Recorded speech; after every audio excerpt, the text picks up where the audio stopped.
We started learning how to produce television shows and sell television shows.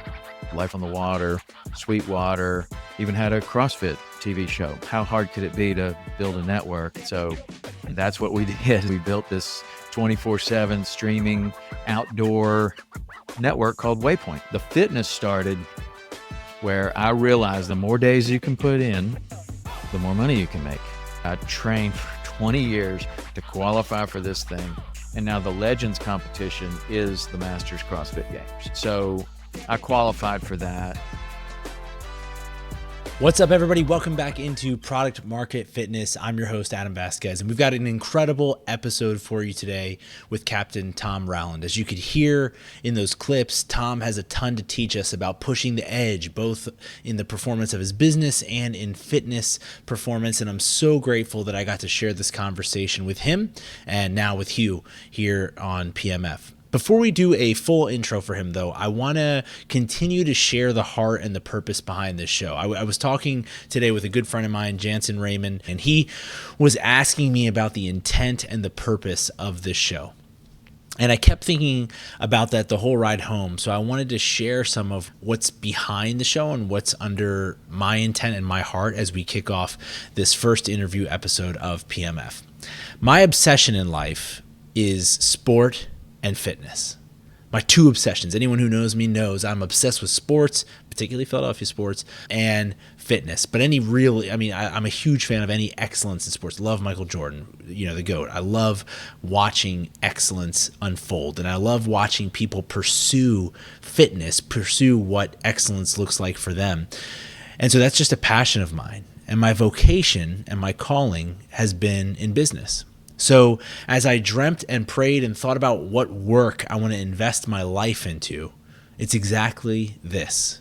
It's having conversations with people who are better, wiser, more successful, and certainly fitter than I am, and learning everything that I can, squeezing those conversations for every drop of value that they can offer. And it's also to share the knowledge and experiences I've had otherwise with anyone who will listen. Because I love these pursuits. I love business and fitness, and I'm personally obsessive about trying to improve myself and my business. So I get a unique satisfaction out of connecting with others who feel the same way. That's the whole point of the show and these conversations. And frankly, the show is just a good excuse for me to go deep with people I respect and want to learn from. The podcast is a delivery method. It's a way that I can, serve other people by sharing what I'm getting to learn. So like I said last time, my hope, of course, is that a community of people rise out of this and learn and support each other and achieve new goals. But I'm going to be doing this either way, as long as I can get someone on the other end of that mic, because it's what I love to do and I'm obsessed with learning. So every episode, I want to make something that listener Adam will be proud of, and then host Adam will share that with you. With all that being said, let's get to today's guest. He's a great one. Captain Tom Rowland is a world-class fishing guide turned media entrepreneur who's built a career that most people really can't imagine. He started by guiding 300 days a year in the Florida Keys. Think about that, 300 days a year in the Florida Keys, sweltering hot. And your income depends on your ability to outwork the elements. So the discipline he learned there led to launching multiple nationally televised fishing shows, co-founding a 24/7 streaming network, and building a podcast with over 1,000 episodes. And along the way, he also became one of the 20 fittest men in the world in his age group, just for fun. So in this episode, we get into how fitness became his secret weapon for performance, how he made the leap from day job operator to content mogul, and why training your body is one of the smartest investments you can make as a builder. Let's get into it.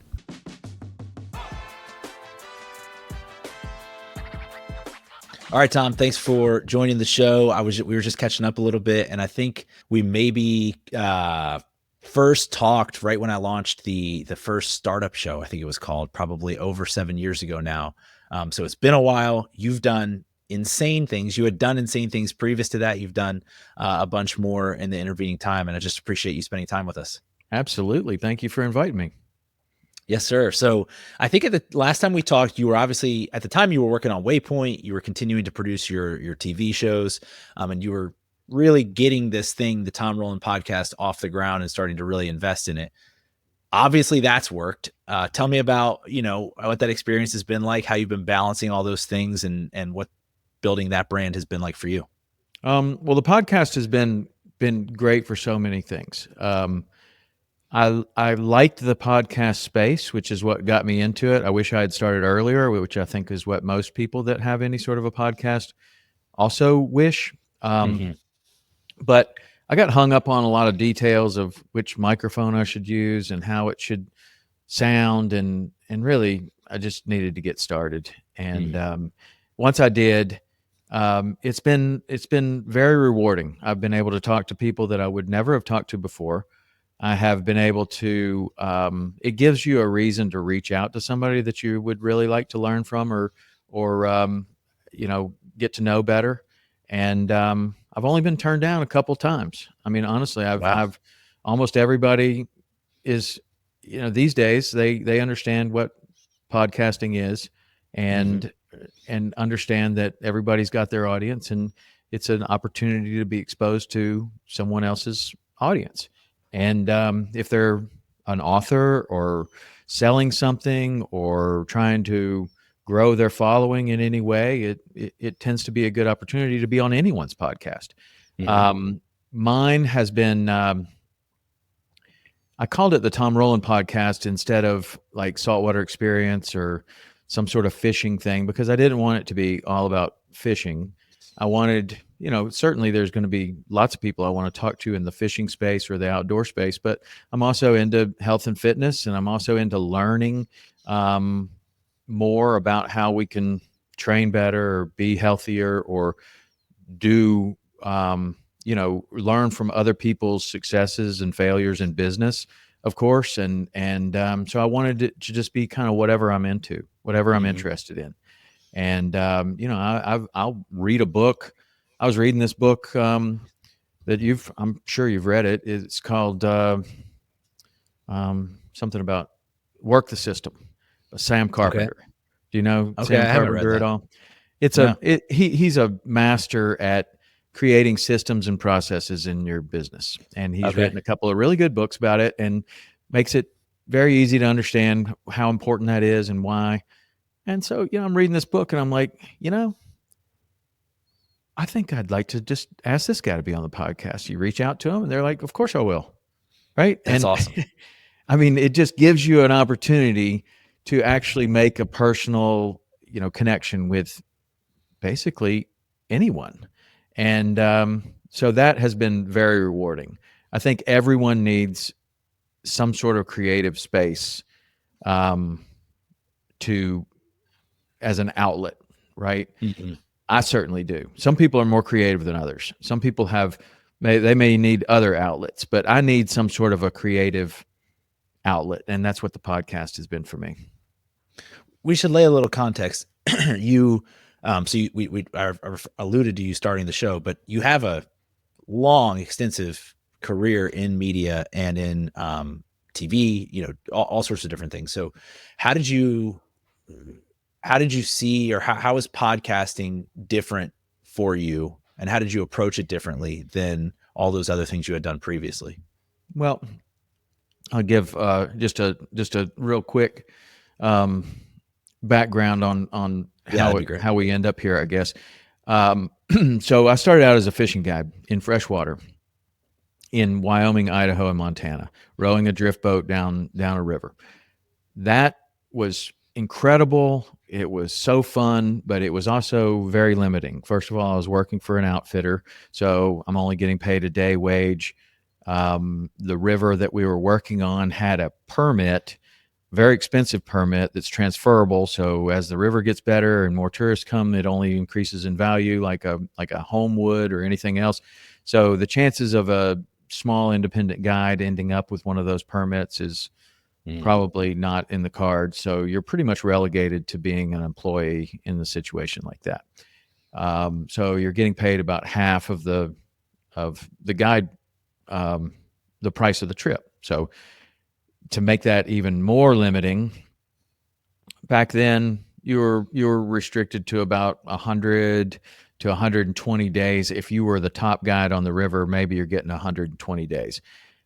This is kind of before cell phones and before a lot of work at home, and even the homeschooling movement has helped this, because now people can, at the 1st of September, you don't necessarily see all of a sudden Jackson, Wyoming doesn't become a ghost town like it used to. Oh, I see. And it used to, like, as soon as school started, your season was over. I mean, you Wow. might get a couple of people here and there, but today, with people with the internet and cell phones and people being able to work from anywhere, it's really extended that season. But back Sure. then, I mean, you could basically fish from even school going out. Like when school gets out, it's still kind of cold, and you have a lot of snow melt runoff in the west, and so that month of May is not the best fishing, and even well into June is not the best fishing.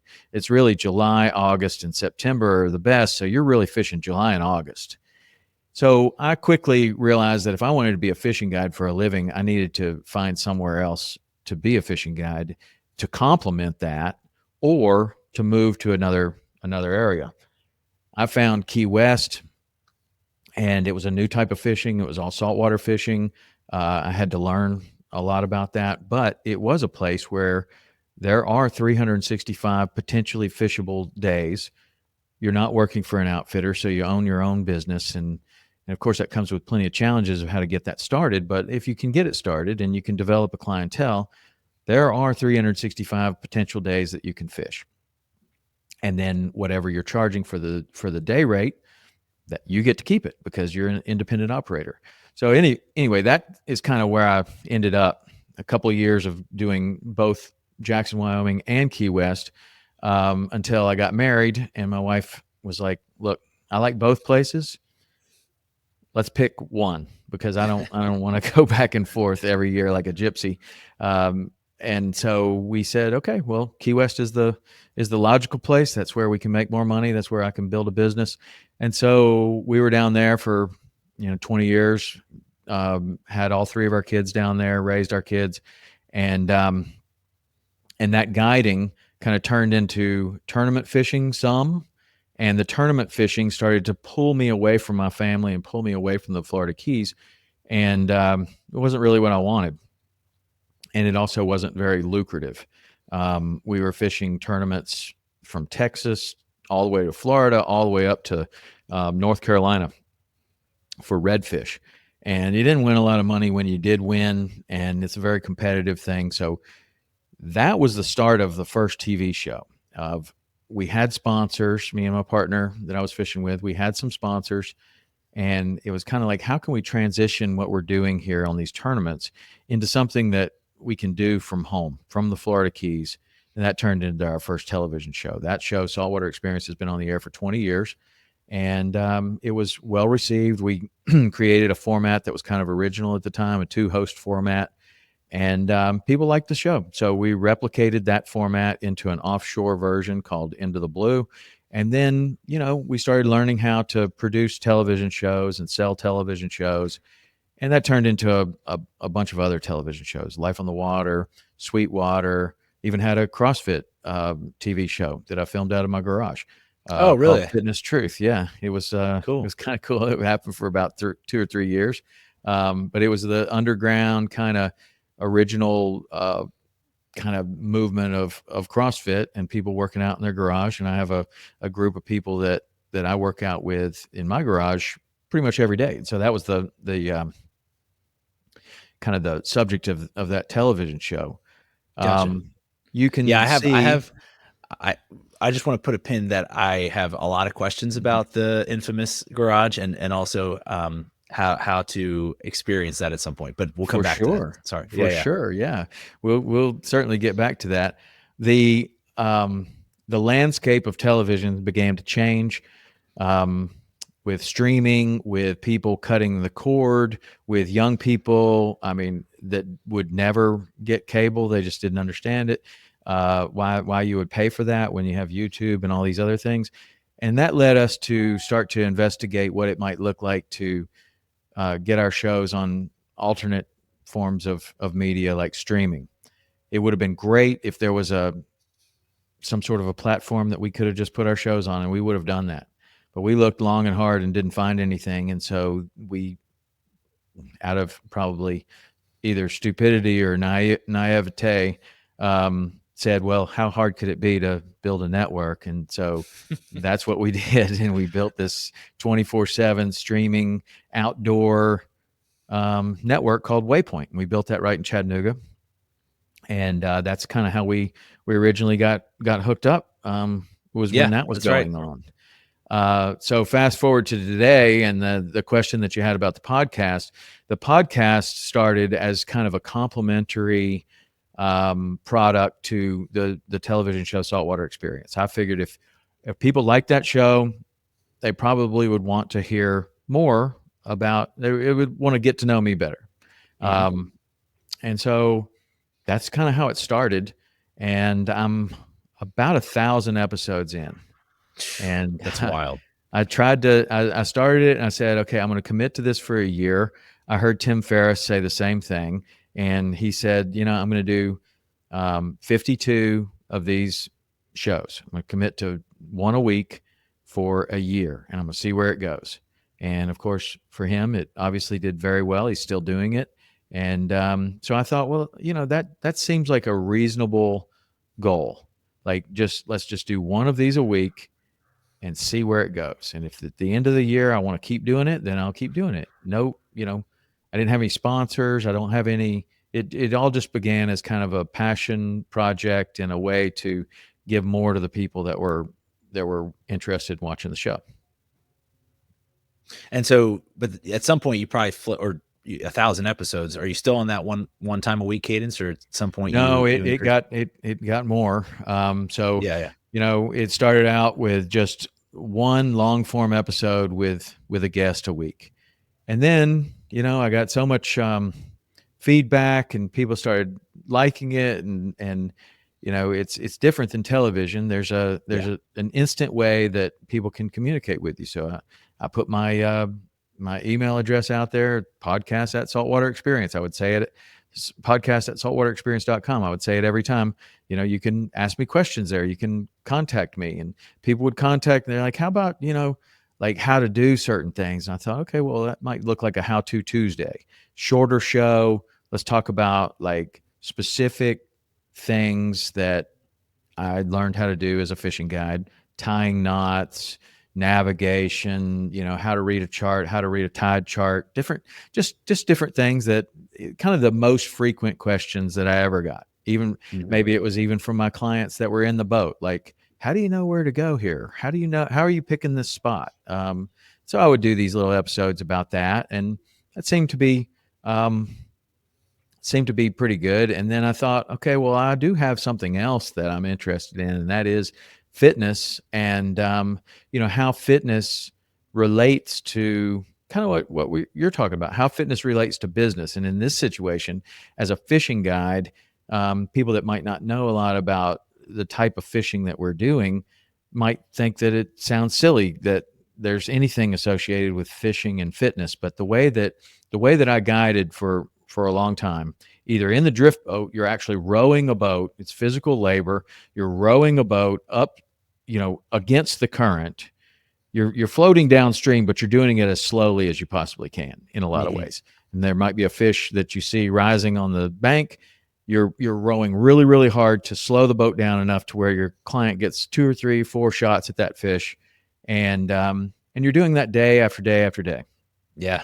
In the saltwater, we're on a 16-foot skiff. You have a push pole in your hand that's 21 feet long, and you're on the back of the boat. The customers are on the front, and you're literally pushing the boat along all day long for 8 hours. I mean, you'll use a big motor to run from place to place, but when you stop, you're pushing the boat along with a stick, and it is windy, and you're pushing against the wind and sometimes even against the tide, most of the time with the tide, but it's very hard work.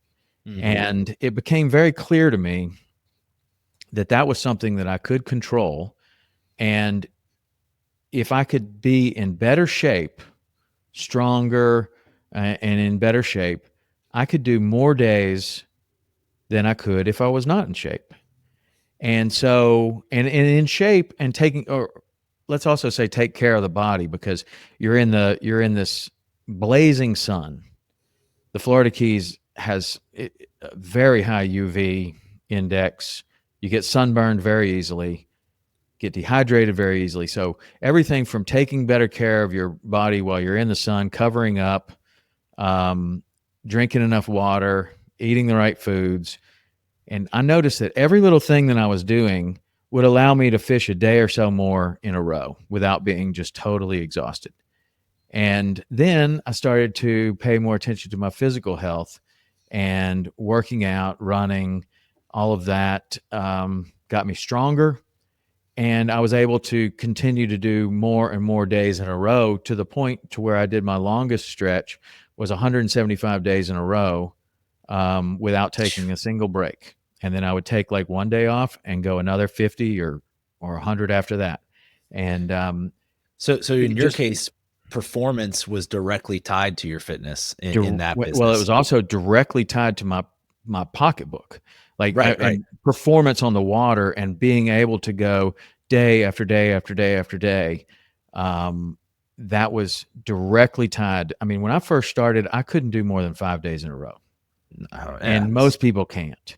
And you develop just by getting your sea legs under you and getting more kind of used to the balance of the boat, and just having better kind of awareness of how much sun you're getting and how much water you should be drinking, your electrolyte intake. All of that kind of happens on a normal basis. It's like survival for most fishing guys. Right. They'll understand, okay, I need to do a little bit better. But when you're drinking at night and you're not really eating the right foods and you're not paying attention to your electrolytes and you're not drinking enough water and maybe you're throwing in some sodas and stuff like that, when you can tighten that up, you'll be able to go more and more days in a row.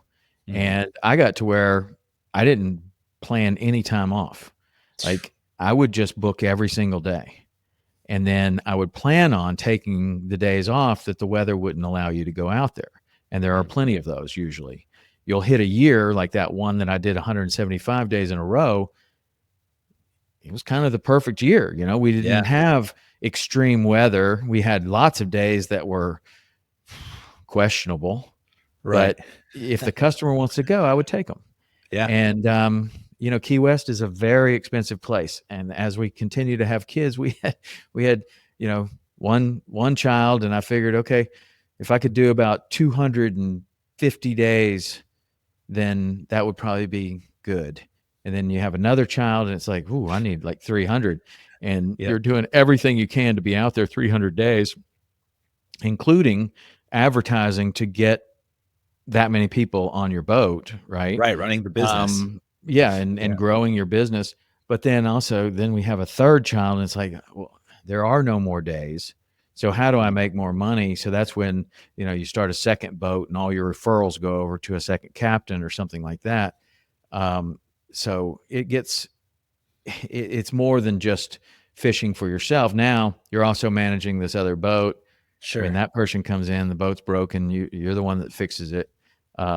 So Yeah. No, I'm living it a little bit, not in I Key know you West, are. but I know what you're talking about. I want to go Yes. back to when you said you were talking about you started doing the tournament fishing, you started the shows. Was the guiding business still The a guiding part of that mix? continued. The guiding continued, and somehow we were able to start the shows and be fishing daily. The Wow. first step we took to realizing that, man, and I have a partner in this, Rich Tudor. He's my partner, and so we're both guiding as just as much as each other. So we decided one time, like, if you could take off on like a Tuesday and I could take off on a Thursday, then as a team we would have 2 days in the office and we could get a lot more done. And so that's what we started to do.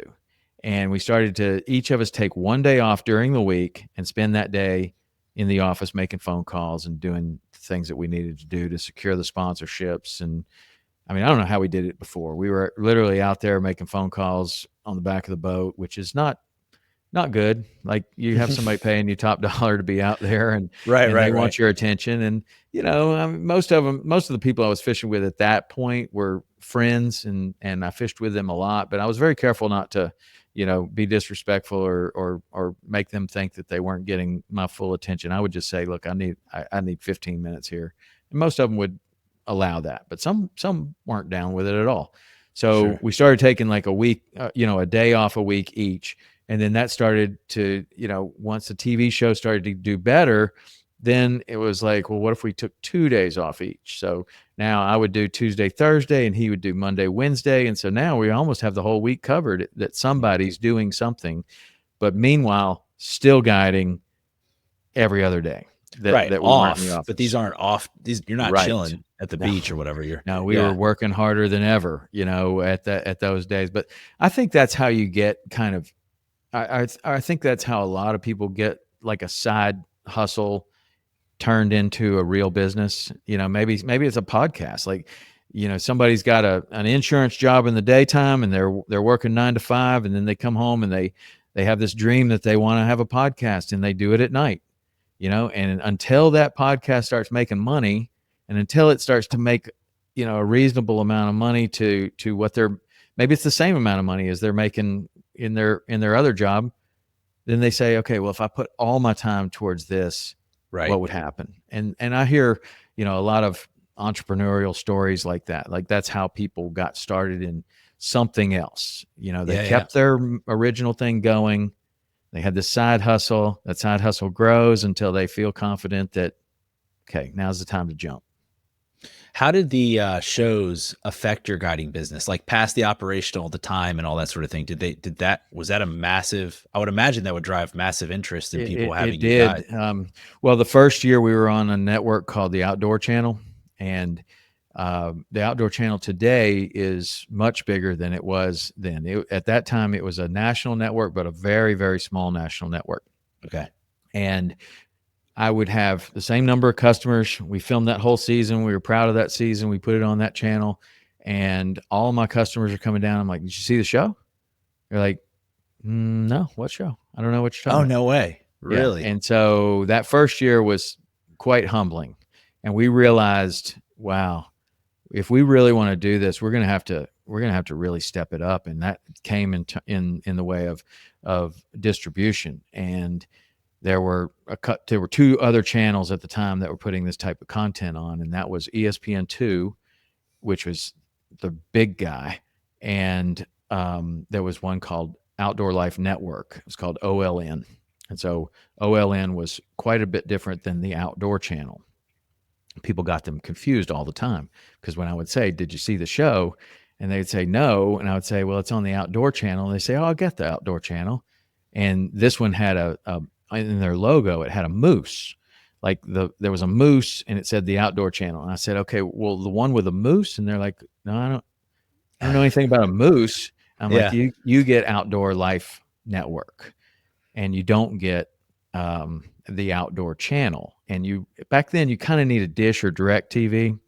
So Right. even my dad couldn't get that. Like my dad, my biggest supporter, he wanted to get that channel so he could see our show. But he had too many trees around his house, and he's going to have to switch to satellite dish. And even he is like, I'm not going to do it. So that was kind of Isn't that crazy that back, like, that's not that long ago, and you just couldn't get access to something. That's right.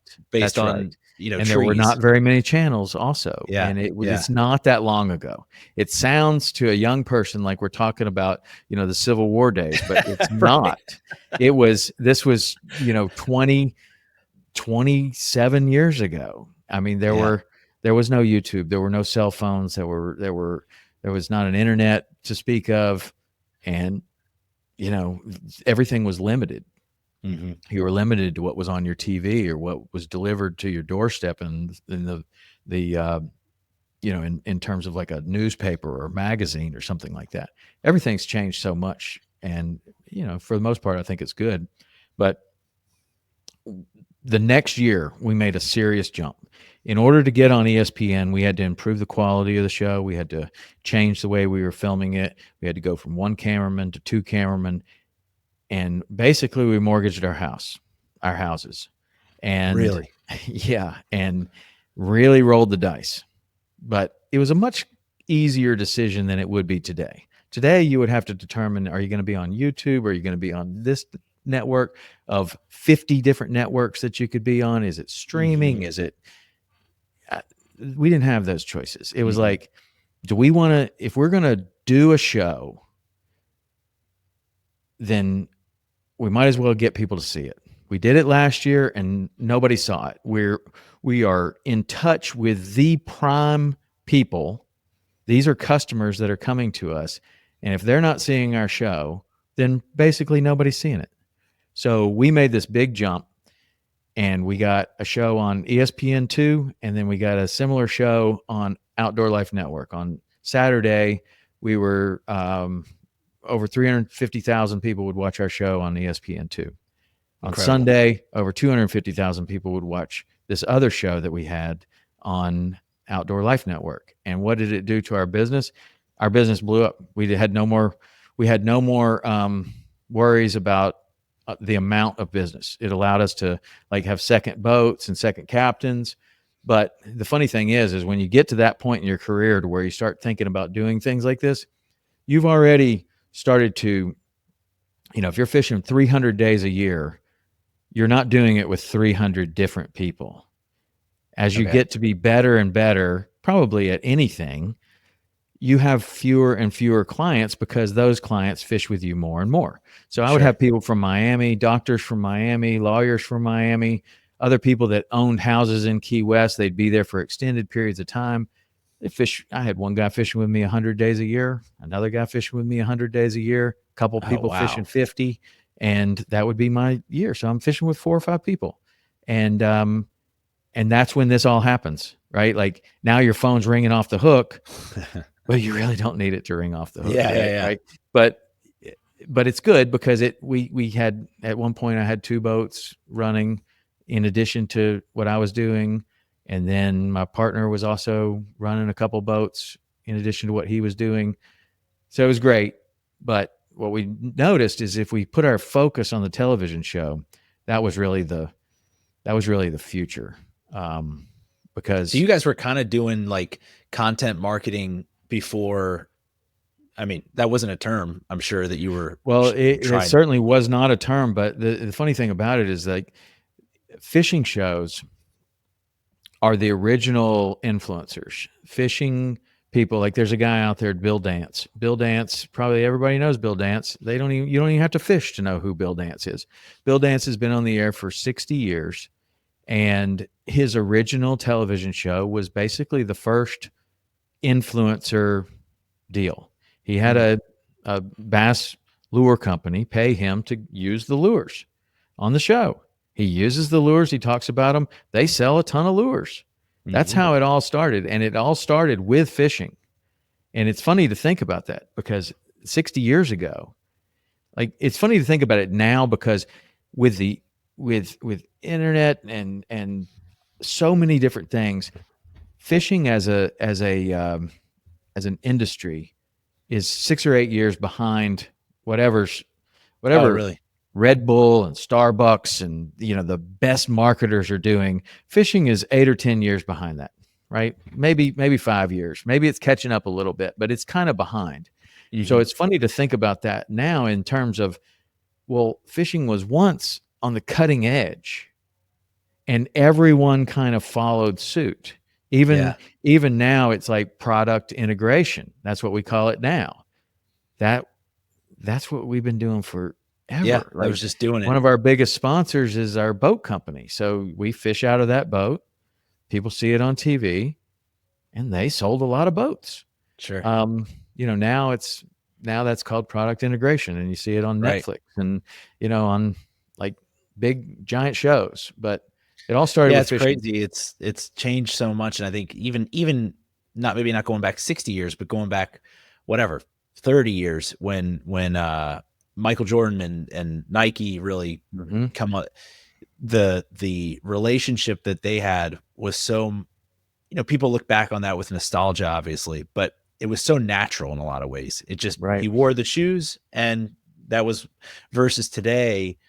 I think a lot of brands struggle with trying to do product integration to what you're saying, and it comes off as being something that they're pressing to do versus like That's what you're right. describing, which is just utilizing the tools or choosing the lure or the cooler, or I mean, Yeti is a famous, Right. Yep. all those fishing examples you're talking about. Yeah. So you, at just to give a recap, at this point in your life, and I want to talk about the fitness stuff too, but you're doing the shows, multiple how many shows was it? At that time, it was two. Two, Now it's three. three shows. You're still guiding um, for a lot of the year, and then at some point you decide to jump into streaming, Hmm. doing the stream. Are those happening concurrently at any point? Well, at some point during there, the shows started to be the primary um, revenue generator, and we realized that the days, while they were still valuable to be out there guiding just individuals, the more time we spent on the television shows, the better it was for our overall business. And so the daily guiding turned into like guiding special people like our sponsors and I people see. that we were trying to do a deal with, right? So we would take them fishing, but just kind of pulled back on all of the daily. You call me and ask me if we can go fishing tomorrow. I mean, that used to be the primary objective. Yes, I have a day open tomorrow. Let's fill the boat. Um, so it changed to 100% television at the time. Okay. Like, Okay. and the way that the television business works, um, in the fishing world, you produce a show. Well, there's many ways. This is the way that we did it. We produce the show on our own dime. We distribute the show on our own dime. So you can actually buy time on ESPN. There will be certain periods of the day where you can go and buy time. It's very expensive, but you can do it. And you have to learn how to navigate and negotiate for those things. But that is the business model. So we're producing the show and distributing the show. So the only way that we can recoup any of those costs is through sponsorship. So the boat, Yeti, the cooler, the sunglasses, the clothes, the rods and reels, the locations, Yeah. everything, they all start to pay. If you're good, they all start to pay. And so then once they do that, then there's maintenance of those accounts and communication and all that stuff. And that becomes far more important than going out and taking somebody fishing Sure. just to Sure. earn an extra $500. So that's where it kind of changed. So running three shows and a network, that's kind of where we were until the podcast started. Okay. Three shows in the network. You got three kids, family, you've got a lot going on. So then how did the fitness part of your life develop? And talk about how you balance those things, or maybe Sure. were you out of balance intentionally, in a certain Well, I area? think that anybody that's gonna do anything at a high level is you're going to be out of balance. I think that balance is a nice idea, but for you to be able to do, whether you're an athlete or a business guy or you're starting a business, there's going to be a time where you're going to have to put most of your time in that business. Now, you want to do that in a way that your family doesn't suffer, and you want to do that in a way that you realize that this is a temporary thing. I have to put in a tremendous amount of time in the front part of this business so that later I don't have to put in as much time. I'm going to build a great Mhm. team around me. I'm going to learn how to lead. I'm going to learn how to delegate. But for the most part, any business starts with being way out of balance, I think. I mean, I have started a few, and that's how it goes for us, basically. Mhm. But the fitness started back in the guiding, where I realized there was a one-to-one relationship. With the better shape I was in, the more money I could make. Mhm. And I realized that I was only being um, restricted in the amount of money that I could make based upon my body. How much could my body do? So you're exactly like a professional athlete. You're exactly like an endurance athlete. If you were getting paid by the mile, for what you run in a year. That's basically what being a fishing guide is. Yeah. You're paid by the day, and the more days you can put in, the more money you can make. And I was fortunate enough to I had way more people wanting my days than I had days to fish. So that wasn't the problem. The problem was that I couldn't keep up. I could go Sure. 5 days in a row. I'd have to take 2 days off. I got in a little bit better shape. I could go 6 days in a row, take 1 day off. Got in a little bit better shape. I could go 14 days in a row, take 2 days off. All the way up until I started to continue to get in better and better shape, to where I could do 175 days, and then take a couple of days what's that off. look like? Better shape, because I know you do, I know what your style of training looks like now. What did it look like then, and how did that help you for that specific job? Well, I was a wrestler in high school, and I had started wrestling when I was in kindergarten. And so I wrestled from kindergarten all the way to my 12th grade year of high school. I thought I was going to wrestle in college. And right at the last minute, I decided not to go to James Madison University and wrestle because it never felt right to me. I was a 138 pounder my senior year. They were wanting me to wrestle either 126 or 119. And I thought I was going to have to cut my leg off or something to make that weight. It was already really, really challenging to do that. I had been wrestling since I was in kindergarten. I was kind of burned out on it. I still had a lot left in the tank. And I feel like if I had found the right school and the right coach, I could have definitely had a good career in college. But I wasn't mature enough, and I didn't have the mindset certainly that I have today. And my dad saw this, and he was like, "Look, you don't have to wrestle in college." I said, "Okay, seriously?" Like I thought that's what I've been doing since I was in kindergarten, getting ready to wrestle in college. And he's like, "You don't have to. If you don't want to, you don't have to." That changed everything. And so I didn't wrestle in college. And when I went to college, I stopped training. I had been cutting weight my whole life, basically. So you have to make weight, and then you have to keep that weight for 6 months of the year. So, you can only go off the rails for maybe 2 or 3 months before you have to get it back together and get ready for the next year. So there was a lot of discipline involved, and there was a lot of, staying on track. So when I went to college, I just went crazy. I ate anything I wanted to. I drank anything I wanted to. And that lasted for a few years until I found fishing. And then when it came time to get back in shape, my athletic background was wrestling. The only workouts I did were specific to wrestling, right?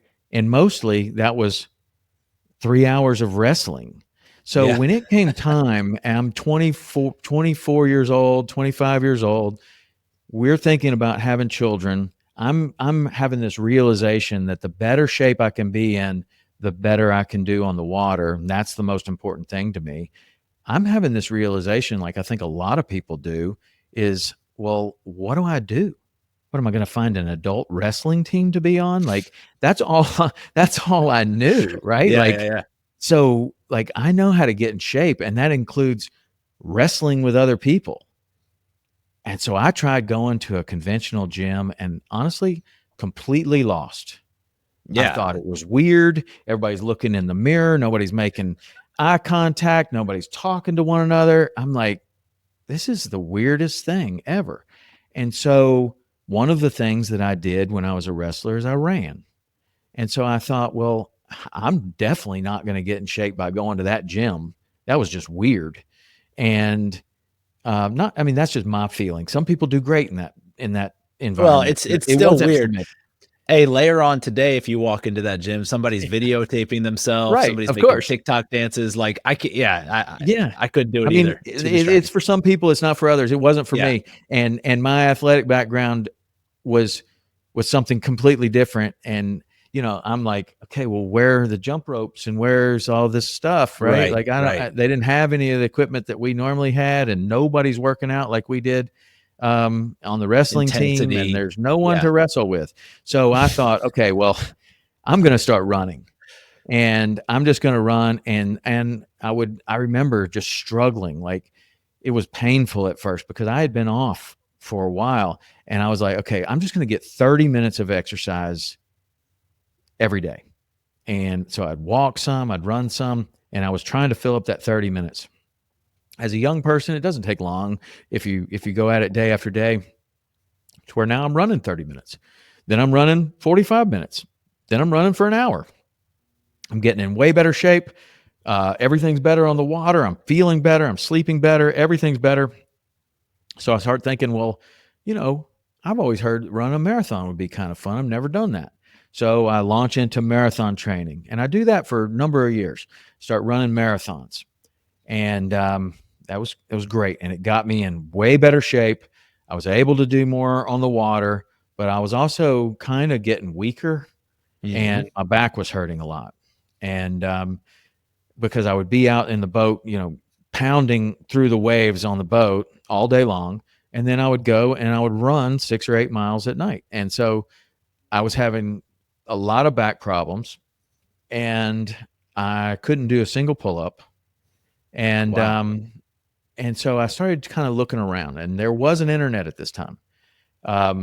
So I started kind of looking around. I found this guy. His name was Ross Enamite, and Ross had something called rosstraining.com. And he introduced me to the idea of work capacity. And that's what he called it at the time, work capacity. So in other words, if you're going to do 50 pull-ups, 50 push-ups, 50 squats, 50 sit-ups, how fast can you do those with good form?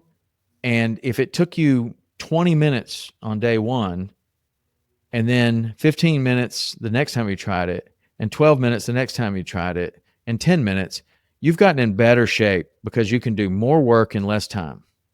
And so that was kind of the beginning of that. He was on the leading edge of that. And not very long after that, I found CrossFit.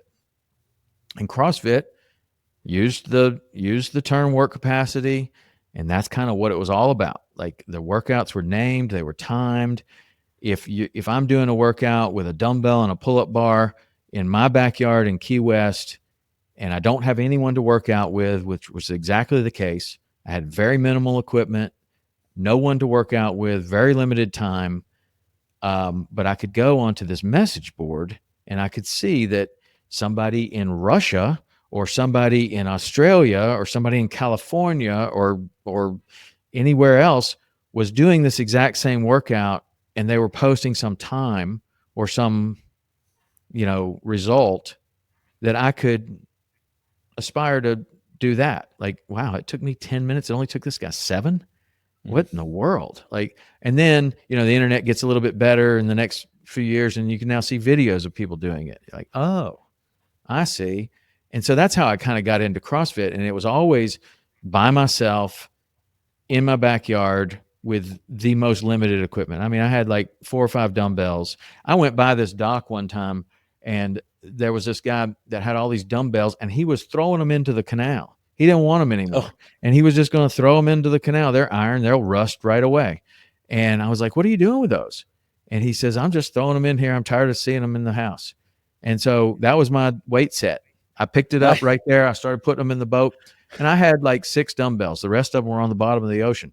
And I had 6 Although, dumbbells. Hey, that would have been a pretty tough workout. Go retrieve the dumbbells. Well, that's like Laird Hamilton these days, right? Like, yeah, he that's goes to true. the bottom of the swimming pool and swims them up. If I had done that, maybe I could have invented XPT, I guess. But so I had basically a pull-up bar, a jump rope, and 6 dumbbells, and that's all I had. And I found that there were tons of CrossFit workouts that you could do with exactly that. In fact, sometimes you didn't even need that much. You could just do regular workouts. So that kind of got me started, and I started seeing that now, if I was stronger, if I could do pull-ups, which is very similar to pushing that boat with a stick, I was able to do even better on the water. So my back stopped hurting as much. I changed the training a little bit, a little less running, a little more kind of push-ups, pull-ups, weightlifting, and And that really changed everything. I started to now develop my own style of training. I would do the CrossFit workouts that I had the equipment for, and I would do Ross training workouts that I had the equipment for, and I would kind of create some of my own workouts. And that kind of led to us moving to Tennessee because of a hurricane. We had Hurricane Wilma that wrecked our house, put 4 feet of seawater in our house. We had to fix it, and we did that. But they were thinking about maybe closing down the schools in Key West because they were hit hard. Wow. And that made me really start thinking, okay, at this time we'd gotten the TV shows going, and it kind of seemed like the more time I was spending on the television show, the better our business was doing. And here was an opportunity to think about my children and think about the education I wanted to provide my children. And it just seemed like, okay, we're going to go ahead and move to Tennessee, and I'll probably end up moving back here in a couple of years when the schools are fixed up. But let's go up there, get the kids in the right schools. And we did that. And it was great opportunity because it was right before 2008, and the real estate market was at the very top. So we sold our house down there. Tennessee is way cheaper than Key West, so we were able to buy a nice house up here. And I thought this is only temporary, but as we spent more and more time with the television shows, the business started to grow more and more and more. And so it just worked out. It's a strange combination how you can live in Tennessee and be a saltwater fishing personality, but it worked out. And they say, distance or absence makes the heart grow fonder. I love the Keys. I love what I do down there. I like a little separation, and it worked out great. So when I came up here, one of my main things as we were looking at all these different houses, I'm like, does it have a good garage? And I had this vision of how I was going to create a group of people that I would work out with. And one of the things that you mentioned earlier about balance was you have 3 kids, you have these businesses to run. How do you create balance? So the one balance that I would create was I started out trying to make sure, number one thing is I'm going to make sure that I get the workout in. And it started out with that 30 minutes a day, right? I'm just going to make sure I get that 30 minutes in a day. And that's easy when you don't have kids because you can do it any time of the day. You can go to work and come home and, before or after dinner or before bed or whatever, you can get that in. As you have children and you have more responsibilities and those children start to grow and do athletics and other things, if you come home from work, which I'm sure you're right in the middle of this right now. And yep. If you come home from work and you think, okay, I got a workout scheduled with my friends, right after dinner or right before dinner or something like that. Well, first of all, dinner, bath, and bed, that's like the most important time when you have young kids. So you don't want to miss that, right? No. I mean, you don't want to miss it, and your wife would not be happy with you if you I was about to say, I might want to miss it, but yeah, it would be a problem if we missed it. So what this all led to is every time I would get on a good kick, and I think this happens to a lot of people. They get on a good kick and they've made 4 or 5 days in a row, and then there's a wrestling match or a dance recital or a PTA meeting or something like that, and you have planned on doing this workout in the afternoon and you have other responsibilities. So you don't get it that day. And then you're like, okay, well, next day I'm going to get it. And then there's something else the next day. And there's something else the next day. So it became incredibly clear very quickly that there was a time in the day that I could make my time. And that was when my entire family was asleep. And all I had to do to have my time was to wake up earlier than them. And that would be my time. And I would have that time and I would be dedicated to that time to get the workout done. And that became early morning, 4:30, 5:30, 6:30, whatever it had to be at that time. Now I wake up at 4:34 every morning and I start to work out as soon as I get downstairs, and I'll work out until 7:00. And so I have that period of time where I can do anything I want to do. I do not miss. And I've developed this consistency for morning workouts. And also the beauty of it is that it does not interrupt any of my family time, right? So I have put this over here in this little bucket. And what I found when I came back to Tennessee was that there were a lot of people, including some of my old friends. You know, I grew up in Chattanooga, so a lot of my old friends were here. And when I got back in town, I started to connect with them. They were having the same problem. Man, I'd like to be in great shape. And so it became a morning thing. We work out in the morning, we don't miss, and we don't interrupt our family time. That's And awesome. I think that's the most important thing for consistency, is because fitness should be, I mean, my opinion of fitness should be an enhancement to your entire life.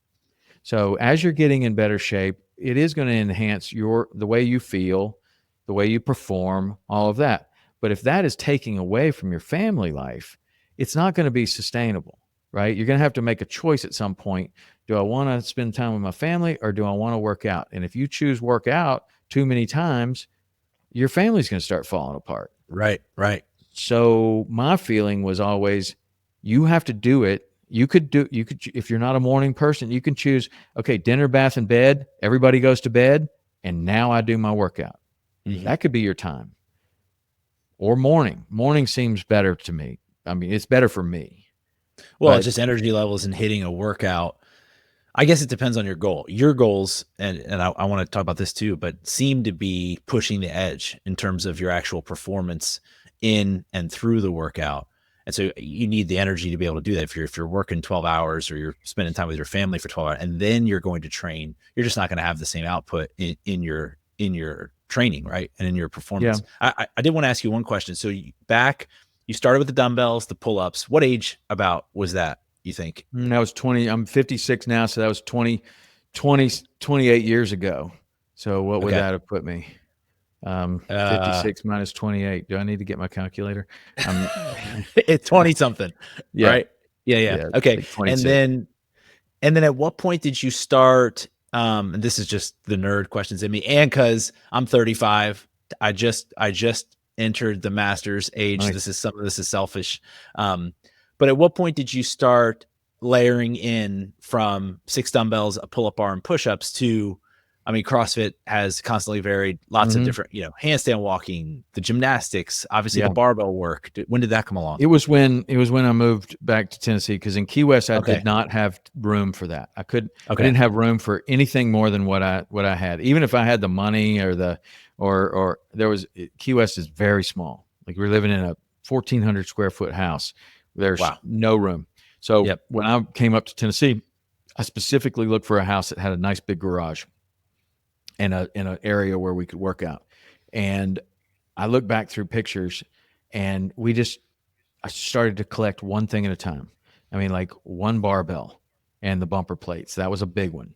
One rower, I had an assault bike, which back then it was a Schwinn Airdyne, because we always rode those wrestling, right? That's what we rode wrestling. And that wasn't even a part of CrossFit in the early days, but I knew that was a very effective thing. So I had one of those. Then we just slowly add. And then as I put a group around me, and you got 4, 5, 6 people, you say, hey, look, these are the kind of workouts we want to do. We're going to need to get some equipment. Let's all pitch in a couple $100 and let's buy this. And so that's how I built the pull-up rig, and we put a small little pull-up rig together. And at first, maybe everybody's putting in $500 because there's only 5 of us there. Today, every now and then, maybe once a year, maybe twice a year, you just do a collection for the people that are coming to the group, a couple $100, $200. And other than that, it's free. And you get this money and you buy whatever you need. As CrossFit starts to develop these different workouts, and we want to do these type of workouts, and you realize you're limited because you don't have something, or you only have one rower, you pick up another rower. You pick up another this or that. I'm always looking for the used gear too, because I mean, I don't need anything brand new. The stuff lasts forever, and most people are anxious to get rid of it. They buy a rower, they use it 4 times, and then it becomes a clothes rack, and Right. I've picked up a whole bunch of stuff like that, really, Now it's really cheap. Tom's. Yeah. Yeah, and people give it to you after a while. They're like, just here. We've had this Schwinn Airdyne thing in our house, or I got a new rower the other day. My friend was like, this has been in my mom's house for 20 years. Would you want Wow. it? And I'm like, yeah. I mean, it's one of the old, super old ones, but it works perfectly. Yeah. Yeah. Um, If you're listening this far and you haven't looked at Tom's Instagram, which is unlikely, but this gym is okay. So we've been looking also at houses personally, and it's so fun. My wife goes inside, and I immediately go to the driveway or the backyard to try to start yeah. dreaming about what this. So I totally resonate with what you're saying. This gym is what you're dreaming of when you go through that vision process. The rig is beautiful. It looks. I mean that's a huge rig now, right? You've got Well, yeah, there's a reason why. I mean, it looks excessive. It really does look excessive. I have a 35-foot rig in my there you go. driveway, and that's both sides. So there's like 28 places for people to do pull-ups. We have 15 rowers. I've got 8 assault bikes. We've got so I many mean it's a kettlebells. CrossFit gym. We have far more equipment than most of the CrossFit gyms that I go to, and Yeah, it's not a flex, or it's not like, the reason is most CrossFit gyms will have a class every hour of the day, and it'll be limited to 8 people or something. You only need so much equipment if you do it like that. We have one time a day, and the other day we had 19 people that showed up. awesome. So to have enough equipment for 19 people, I mean, you have to have it. And sometimes you have to Yeah, get creative, right? Sometimes you sure. have to get creative. Half the group starts over here, half the group starts over here, and we're going to figure it out. But, if you have 6 or 8 rowers, you got 3 ski machines, you got 6 or 8 bikes, you can figure out ways for everybody to do what they want. But I've got 25 bars. I've got and this is all, like, none of this would have happened if it didn't trickle in over time. I've never spent very much money on this stuff. It's just been a consistent thing every single year to collect Sure. what it is that we have today. And it's Sure. been the whole group. Like, it's not my gear, it's everyone's gear. Yeah. And I Yeah. just have the house that hosts this thing, Right. right? Like, No, my wife it's is incredible. super nice. Yeah, that's you have to have the right makeup for that. So that's the gear and the equipment, which obviously is fun to nerd out on it. But I mean, the real crux of it is your capacity, your ability, your investment personally, and the investment of the people that work out with you.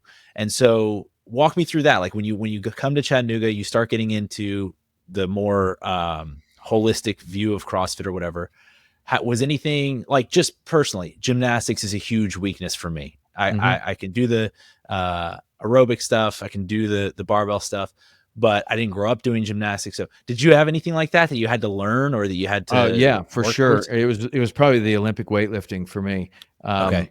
As a wrestler, we talked about my background as a wrestler. There are gymnastics in wrestling, so I've always been pretty comfortable with that. I had to learn muscle ups, but pull ups, we did those all the time. Like, and gymnastics movements, cartwheels, handstand walking. I'd been doing that since I was in kindergarten. So Nice. that all came. I mean, honestly, that was one of the reasons why I was drawn to CrossFit so much, is because it's had so much similarity to the workouts I did all my life, right? Mhm. But then you throw in this Olympic lifting, which I had never been exposed to before. We didn't do Okay. that as wrestlers. We did not. We worked out with other people. We lifted other people. We lifted Right. dumbbells, but we didn't have any barbells, none of that. So all of that was Technique new. work. Yeah, I Yeah. had never done deadlifts. I had never done back squats. I had never done any of this stuff, and I was very weak at it as well. And still, even Sure. to this day, like, even if I'm top 10 in the world in a workout in my age group, if it comes to a strength workout, like, maybe there's 6 workouts in this competition, like the Legends competition or something like that, and I'll do really well in one that's mostly like running, rowing, push-ups, pull-ups, things like that. I'll do great in that. Mhm. But if it comes to a 1 rep max snatch, Mhm. I am really not that great at that comparatively to other people Mhm. who have that in their background. So even, I've been doing this since 2008, I guess I've been doing CrossFit. And even since then, that's still a weakness Mhm. where handstand walking has always been a strength because I did it when I was in kindergarten. Like, so I there are see. other people that did Olympic weightlifting when they were in high school or had a great coach that I didn't have, or they were football players that Olympic weightlifting was part of their program. And now fast forward to 56 years old, they're great at Olympic weightlifting. It's Yeah. crazy how the things that you do when you're a young kid stay with you. That muscle memory stays with you. And the Yeah. things that you don't do. I mean, look at people that try to learn how to play golf in their 50s. I Mhm. mean, compared to somebody that played golf It's natural. Yeah. all the way through high school and then doesn't play for 30 years and they come out there and they kill everyone, right? Mhm.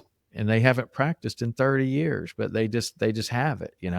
And that's what that early stuff does for you. Yeah, it's encouraging and discouraging. Encouraging in the sense that, and I want to talk about this, but you've been able to do some really incredible things and perform. The fact that you say you're still struggling with it gives me not hope, because the gymnastics part is so much and is so difficult to learn at this age. And but we'll keep grinding at it. So on your, I love your. I know you don't do it as frequently now, but I loved your blog where you would share your workouts and what you Mm-hmm. guys were doing Yep. each day. Yep. And I remember for a while there, you were talking. You had Jason Grubb on your show. Yeah. Obviously, I mean, He's my coach incredible too. athlete. Yeah. Unbelievable. Love that. And I saw you worked with Sonny Webster on the Yeah. Olympic a little bit. Yep. But you made a run, or maybe still are making runs, to actually go to the games, right? Was that Mm-hmm. sort of the Yep. pinnacle of your That CrossFit would training? be the pinnacle. It happened at kind of a funny time where the Masters events were kind of cast off. CrossFit was kind of, and I see why. Nobody really wants to. A lot of people want to do them, but nobody Right. really wants to watch the Masters like they want to watch the elite. I get it. That's fine, but they were kind of just,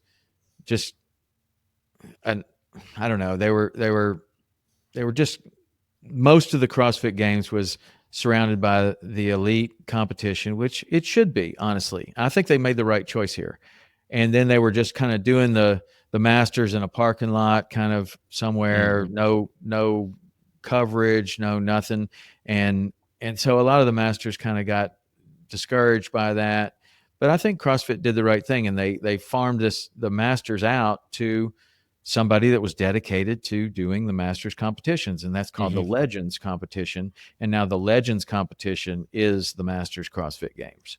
Right. Right. So I qualified for that, and was ready to go, and then just decided, because I had a lot of things going on, and honestly, I don't know, I kind of lost interest when it Hmm. came to.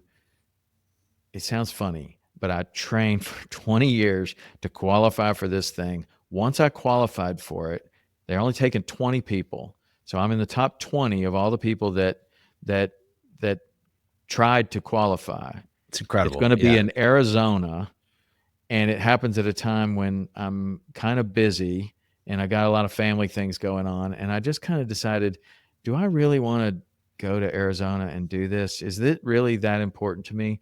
And I've done a lot of competitions and I've done a lot of things, and I just kind of was like, you know what? I'm good with just qualifying for it. Hmm. And when I did that, I also didn't go to the Masters Fitness Collective that I qualified for, and then there was another one that I qualified for, and I just kind of thought, I'm okay with this. And I did the same thing with running, where I was running a lot of marathons, and then at some point I was just kind of like, do I really need to go to a race and do this whole trip for a t-shirt, or could I just run Mhm. 26 miles here, right? Mhm. Like, and you have these different evolutions in in whatever, in your business, in your fitness career, in whatever. And the first time you do one of those races, it's amazing. It is so great. And you feel like, I want to do this every weekend. I want to plan three a year. I want to do something. And then after you do it a bunch of times, it kind of it kind of loses its original excitement for whatever Sure, reason. sure. Well, I think And it's a that's what luxury happened of to me. success, right? Yeah, It's that's what happened like, to me with this. And it was kind of like I I really what I really like about this when I really had to investigate it, what I really like about this is working out with my friends. hmm, And then comparing that score nationally and seeing that you're doing really well or that you have a lot of improvement. Either way, I'm fine with it. Like right. to understand I have a lot of improvement to make, that drives me to train harder. But also when you do really well and you end up really high on the worldwide list, that tells you, hey, what you're doing is working and good job. Hard work pays off, right? That's right. And it worked. Like now you're up there. But then the personal, I don't know. I just maybe I'm making excuses, but I didn't No, I I mean, didn't I go. think it's a And I didn't luxury even of. enter the open this year at all. I didn't Well, even there's enter. yeah, that's a whole I think that's a trend, unfortunately. But being top 20 in the world in your age group is incredible. It's something that is such a huge carrot that lots of people are chasing. And so to get that is just, unbelievable. And it's a huge congrats to you. But I could see where if you've been, especially with everything else you've done. But I could see where if once you've been chasing that one thing for so long and you finally get it, it's like, well, this is I felt Mm. that with running before. The same Yes. thing of like, Right. I'd probably never run another formal race, just a running race, just because that's not as fun. But the variety and the intensity of and all the things I'm bad at right now in CrossFit make that more appealing. So what does fitness look like now? Any goals going forward? Anything that you're looking forward to just as we're wrapping here?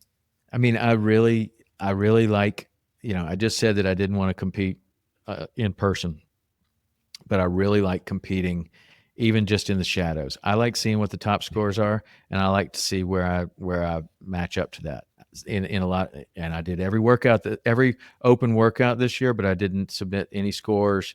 Sure. Didn't need to. Like I just want to kind of know where I am, and and that's good. So honestly, my goals probably have changed a little bit um, for overall training to eliminate all injuries, to eliminate it, to where I can train without ever injuring myself. And that comes in the form of flexibility and mobility. I started this program about 5 years ago with Joe Hippensteel called Ultimate Human Performance, and it's a stretching program.